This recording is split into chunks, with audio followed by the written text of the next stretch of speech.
तर चाकणमध्ये अजित पवार यांच्याकडून आता वाहतूक कोंडीचा आढावा घेतला जातोय। यावेळी अजित पवारांनी अधिकाऱ्यांना चांगलंच सुनावलं।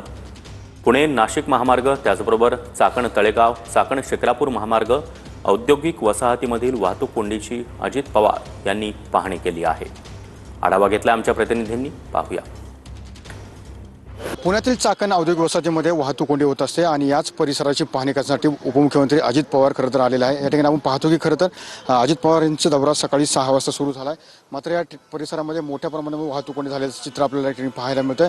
एकंदरीत चाकण परिसर हा औद्योगिक वसाहत मानला जातो, मोठी औद्योगिक वसाहत या परिसरामध्ये आहे आणि याच ठिकाणी असलेला कामगार वर्ग असेल किंवा जड वाहनं असेल, याचमुळे या परिसरामध्ये जी मोठी वाहतूक कोंडी होत असते। त्यासोबत पुणे आणि नाशिक या दोन शहरांना जोडणारा हा महत्त्वाचा मार्ग मानला जातो। मात्र या दोन मार्गावरती मोठ्या प्रमाणामध्ये सुद्धा वाहतूक कोंडी होत असते। त्यामुळे पुणेकर असेल किंवा नाशिककर असेल, या दोन्ही ठिकाणच्या नागरिकांना वाहतूक कोंडीचा सामना या ठिकाणी करावा लागतोय आणि याचीच पाहणी करण्यासाठी अजितदादा पवार जे आहेत त्या सकाळी 6 वाजता या ठिकाणी आलेलं आपल्याला पाहायला मिळतं।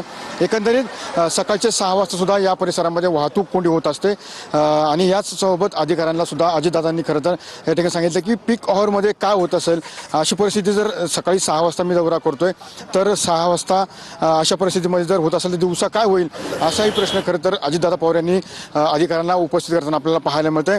एक कारण सुशांत सह मी सुनील, TV9 मराठी, चाकण, पुणे।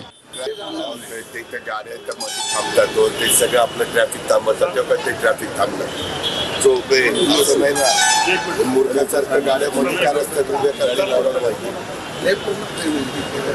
ट्रॅफिक जाऊ दे, गाड्या जाऊ दे ना।